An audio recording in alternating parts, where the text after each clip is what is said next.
بسم الله الرحمن الرحيم. الحمد لله الذي أنزل على عبده الكتاب ولم يجعل له عوجا قيما لينذر بأسا شديدا من لدنه ويبشر المؤمنين الذين يعملون الصالحات أن لهم أجرا حسنا ماكثين فيه أبدا وينذر الذين قالوا اتخذ الله ولدا ما لهم به من علم ولا لآبائهم كبرت كلمة تخرج من أفواههم إن يقولون إلا كذبا فلعلك باخع نفسك على آثارهم إن لم يؤمنوا بهذا الحديث أسفا إنا جعلنا ما على الأرض زينة لها لنبلوهم أيهم أحسن عملا وإنا لجاعلون ما عليها صعيدا جرزا أم حسبت أن أصحاب الكهف والرقيم كانوا من آياتنا عجبا إذ أوى الفتية إلى الكهف فقالوا ربنا آتنا من لدنك رحمة وهيئ لنا من أمرنا رشدا فضربنا على آذانهم في الكهف سنين عددا ثم بعثناهم لنعلم أي الحزبين أحصى لما لبثوا أمدا نحن نقص عليك نبأهم بالحق إنهم فتية آمنوا بربهم وزدناهم هدى وربطنا على قلوبهم إذ قاموا فقالوا ربنا رب السماوات والأرض لن ندعو من دونه إلها لقد قلنا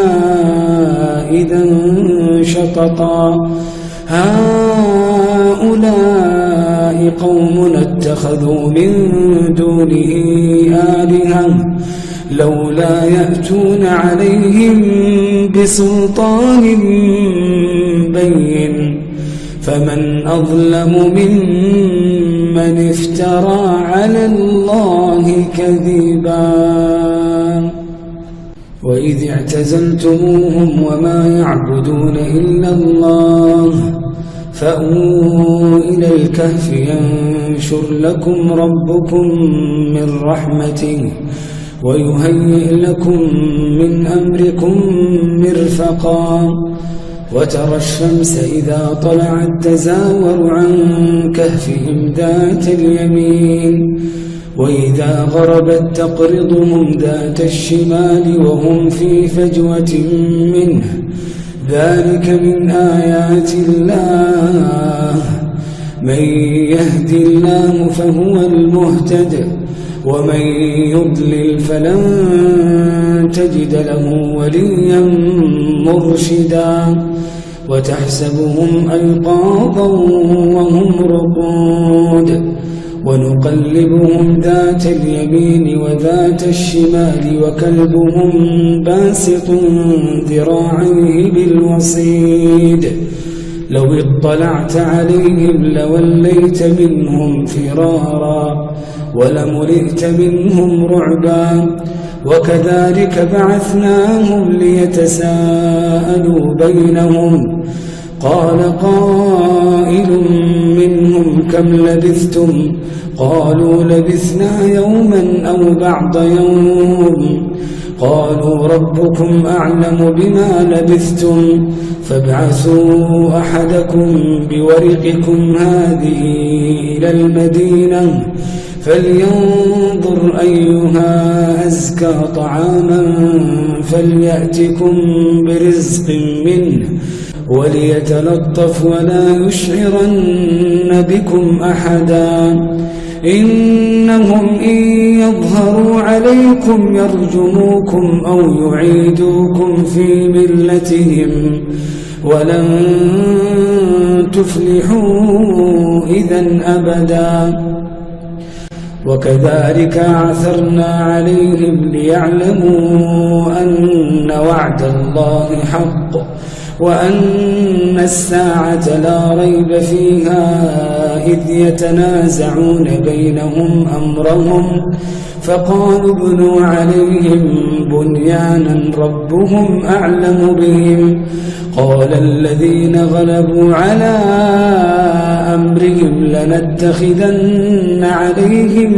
مسجدا سيقولون ثلاثة رابعهم كلبهم ويقولون خمسة سادسهم كلبهم رجما بالغيب ويقولون سبعة وثامنهم كلبهم قل ربي أعلم بعدتهم ما يعلمهم إلا قليل فلا تمار فيهم إلا مراء ظاهرا ولا تستفت فيهم منهم أحدا ولا تقولن لشيء إني فاعل ذلك غدا إلا أن يشاء الله واذكر ربك إذا نسيت وقل عسى أن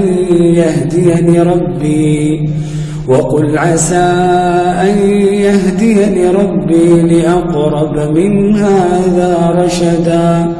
ولبثوا في كهفهم 300 سنين وازدادوا 9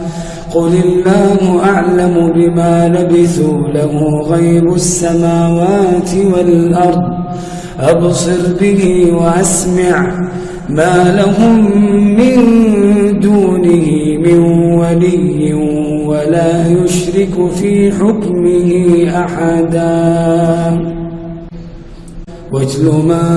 أوحي إليك من كتاب ربك لا مبدل لكلماته ولن تجد من دونه ملتحدا واصبر نفسك مع الذين يدعون ربهم بالغداة والعشي يريدون وجهه ولا تعد عيناك عنهم تريد زينة الحياة الدنيا ولا تطع من أغفلنا قلبه عن ذكرنا واتبع هواه وكان أمره فرطا وقل الحق من ربكم فمن شاء فليؤمن ومن شاء فليكفر إنا أعتدنا للظالمين نارا أحاط بهم سرادقها وإن يستغيثوا يغاثوا بماء كالمهل يشوي الوجوه بئس الشراب وساءت مرتفقا إن الذين آمنوا وعملوا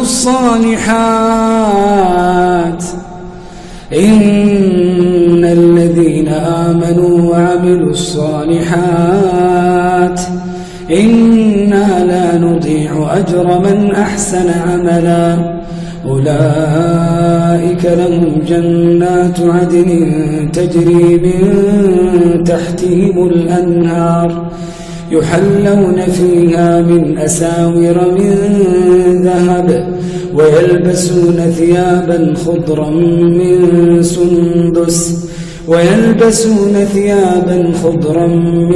سندس واستبرق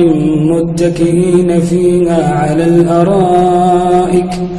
نعم الثواب وحسنت مرتفقا واضرب لهم مثل الرجلين جعلنا لأحدهما جنتين من أعناب وحففناهما بنخل وجعلنا بينهما زرعا كلتا الجنتين آتت أكلها ولم تظلم منه شيئا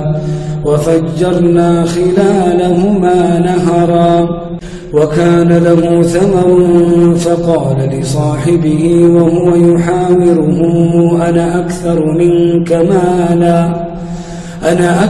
منك مالا وأعز نفرا. ودخل جنته وهو ظالم لنفسه قال ما أظن أن تبيد هذه أبدا وما أظن الساعة قائمة ولئن رددت إلى ربي لأجدن خيرا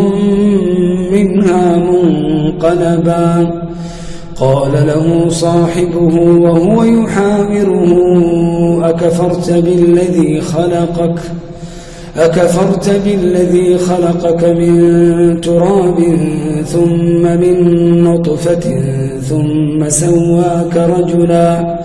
لكن هو الله ربي ولا أشرك بربي أحدا. ولولا إذ دخلت جنتك قلت ما شاء الله لا قوة إلا بالله إن ترني أنا أقل منك مالا وولدا فعسى ربي أن يؤتيني خيرا من جنتك ويرسل عليها حسبانا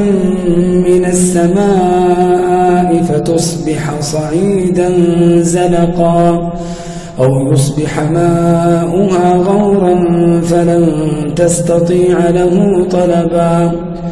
وأحيط بثمره فأصبح يقلب كفيه على ما أنفق فيها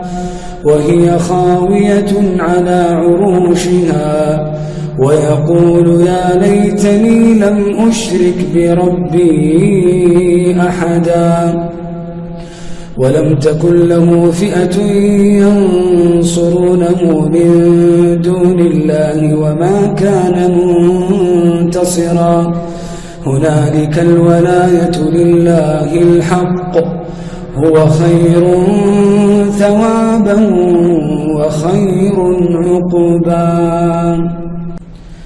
واضرب لهم مثل الحياة الدنيا كماء أنزلناه من السماء فاختلط به نبات الأرض فأصبح هشيما تذروه الرياح وكان الله على كل شيء مقتدرا. المال والبنون زينة الحياة الدنيا والباقيات الصالحات خير عند ربك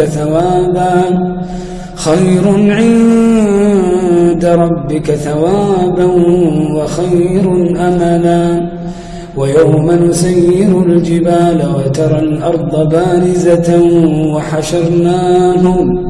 وحشرناهم فلم نغادر منهم أحدا. ويوم نسير الجبال وترى الأرض بارزة وحشرناهم فلم نغادر منهم أحدا. وعرضوا على ربك صفا لقد جئتمونا كما خلقناكم أول مرة بل زعمتم أن لن نجعل لكم موعدا. ووضع الكتاب فترى المجرمين مشفقين مما فيه ويقولون يا ويلتنا ما لهذا الكتاب لا يغادر صغيرة ولا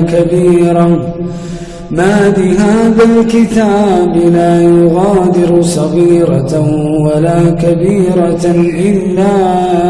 أحصاها ووجدوا ما عملوا حاضرا ولا يظلم ربك أحدا. وإذ قلنا للملائكة اسجدوا لآدم فسجدوا إلا إبليس كان من الجن ففسق عن أمر ربه أفتتخذونه وذريته أولياء من دوني وهم لكم عدو بئس للظالمين بدلا ما أشهدتهم خلق السماوات والأرض ولا خلق أنفسهم وما كنت متخذ المضلين عضدا ويوم يقول نادوا شركائي الذين زعمتم فدعوهم فلم يستجيبوا لهم وجعلنا بينهم موبقا ورأى المجرمون النار فظنوا أنهم مواقعوها ولم يجدوا عنها مصرفا ولقد صرفنا في هذا القرآن للناس من كل مثل وكان الإنسان أكثر شيء جدلا وما منع الناس أن يؤمنوا إذ جاءهم الهدى ويستغفروا ربهم إلا أن تأتيهم سنة الأولين أو يأتيهم العذاب قبلا وما نرسل المرسلين إلا مبشرين ومنذرين ويجادل الذين كفروا بالباطل ليدحضوا به الحق واتخذوا آياتي وما أنذروا هزوا ومن أظلم ممن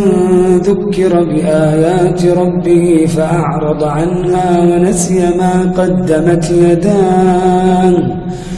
إنا جعلنا على قلوبهم أكنة أن يفقهوه وفي آذانهم وقرا وإن تدعوهم إلى الهدى فلن يهتدوا إذن أبدا وربك الغفور ذو الرحمة لو يؤاخذهم بما كسبوا لعجل لهم العذاب بل لهم موعد لن يجدوا من دونه موئلا وتلك القرى أهلكناهم لما ظلموا وجعلنا لمهلكهم موعدا وإذ قال موسى لفتاه لا أبرح حتى أبلغ مجمع البحرين أو أمضي حقبا فلما بلغا مجمع بينهما نسيا حوتهما فاتخذ سبيله في البحر سربا فلما جاوزا قال لفتاه آتنا غداءنا لقد لقينا من سفرنا هذا نصبا قال أرأيت إذ أوينا إلى الصخرة فإني نسيت الحوت وما أنسانيه إلا الشيطان أن أذكره واتخذ سبيله في البحر عجبا قال ذلك ما كنا نبغ فارتدا على آثارهما قصصا فوجدا عبدا من عبادنا آتيناه رحمة من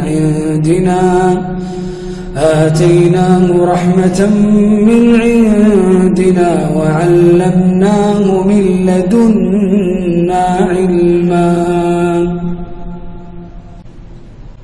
فوجدا عبدا من عبادنا آتيناه رحمة من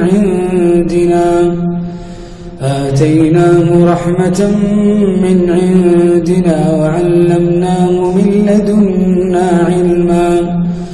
قال له موسى هل أتبعك على أن تعلمني مما علمت رشدا قال إنك لن تستطيع معي صبرا وكيف تصبر على ما لم تحط به خبرا قال ستجدني إن شاء الله صابرا ولا أعصي لك أمرا. قال فإن اتبعتني فلا تسألني عن شيء حتى أحدث لك منه ذكرا. فانطلقا حتى إذا ركبا في السفينة خرقها. قال أخرقتها لتغرق أهلها لقد جئت شيئا إمرا. قال ألم أقل إنك لن تستطيع معي صبرا. قال لا تؤاخذني بما نسيت ولا ترهقني من أمري عسرا. فانطلقا حتى إذا لقيا غلاما فقتله. قال أقتلت نفسا زكية بغير نفس لقد جئت شيئا نكرا. قال ألم أقل لك إنك لن تستطيع معي صبرا. قال إن سألتك عن شيء بعدها فلا تصاحبني قد بلغت من لدني عذرا. فانطلقا حتى إذا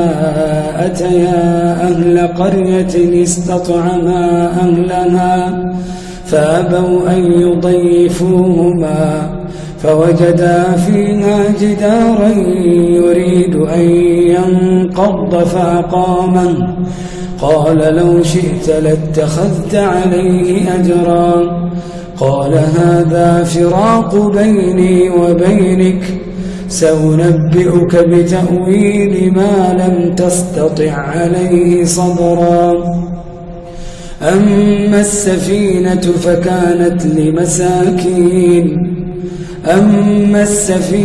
فكانت لمساكين يعملون في البحر فأردت أن أعيبها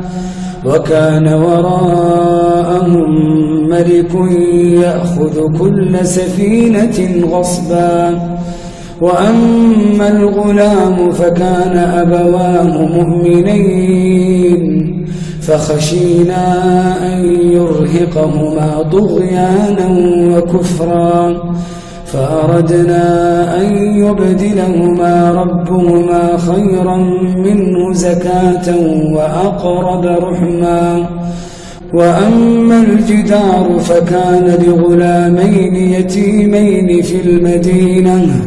وكان تحته كنز لهما وكان أبوهما صالحا فأراد ربك أن يبلغا أشدهما ويستخرجا كنزهما رحمة من ربك وما فعلته عن أمري ذلك تأويل ما لم تسطع عليه صبرا. ويسألونك عن ذي القرنين قل سأتلو عليكم منه ذكرا. إنا مكنا له في الأرض وآتيناه من كل شيء سببا فأتبع سببا حتى إذا بلغ مغرب الشمس وجدها تغرب في عين حمئة ووجد عندها قوما قلنا يا ذا القرنين إما أن تعذب وإما أن تتخذ فيهم حسنا. قال أما من ظلم فسوف نعذبه ثم يرد إلى ربه فيعذبه عذابا نكرا.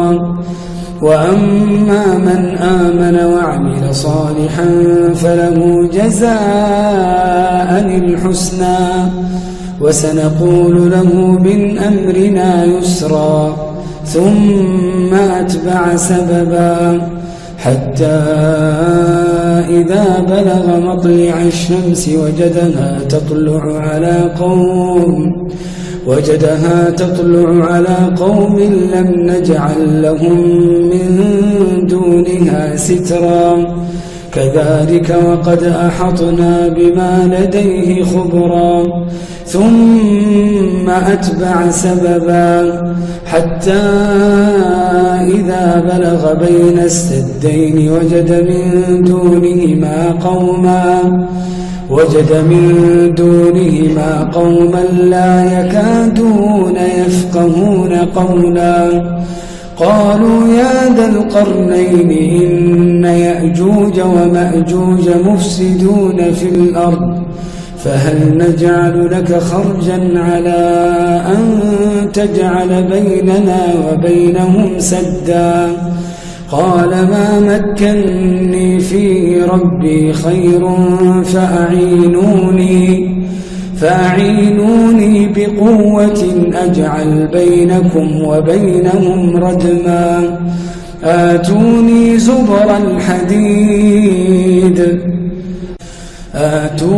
زبر الحديد حتى إذا ساوى بين الصدفين قال انفخوا حتى إذا جعله نارا قال آتوني أفرغ عليه قطرا فما استطاعوا أن يظهروه وما استطاعوا له نقبا قال هذا رحمة من ربي فإذا جاء وعد ربي جعله دكاء وكان وعد ربي حقا وتركنا بعضهم يومئذ يموج في بعض ونفخ في الصور فجمعناهم جمعا وعرضنا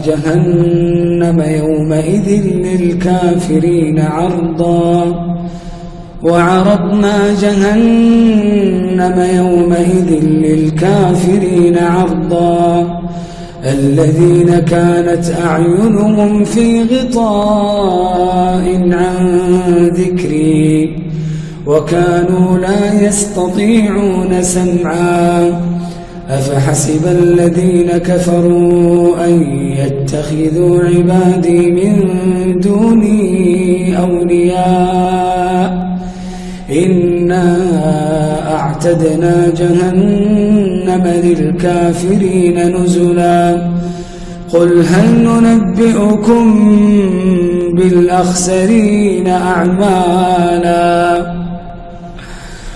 هل ننبئكم بالأخسرين أعمالا الذين ضل سعيهم في الحياة الدنيا وهم يحسبون أنهم يحسنون صنعا الذين ضل سعيهم في الحياة الدنيا وهم يحسبون أنهم يحسنون صنعا أولئك الذين كفروا بآيات ربهم ولقائه فحبطت أعمالهم فلا نقيم لهم يوم القيامة وزنا أولئك الذين كفروا بآيات ربهم ولقائه فحبطت أعمالهم فلا نقيم لهم يوم القيامة وزنا ذلك جزاؤهم جهنم بما كفروا واتخذوا آياتي ورسلي هزوا ذلك جزاؤهم جهنم بما كفروا واتخذوا آياتي ورسلي هزوا إن الذين آمنوا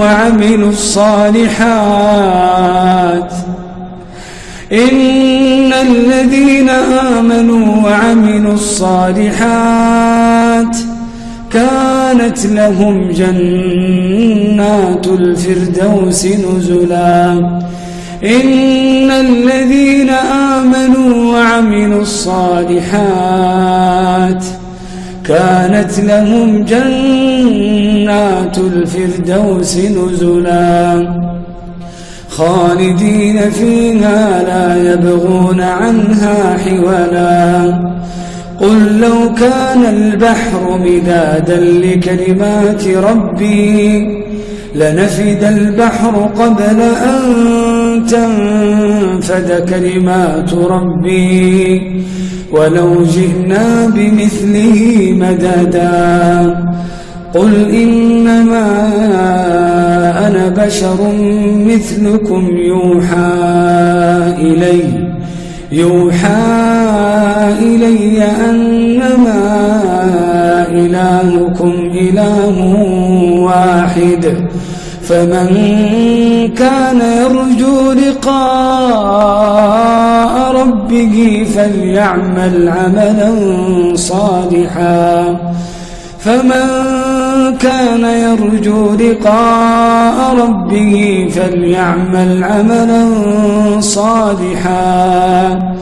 ولا يشرك بعبادة ربه أحدا.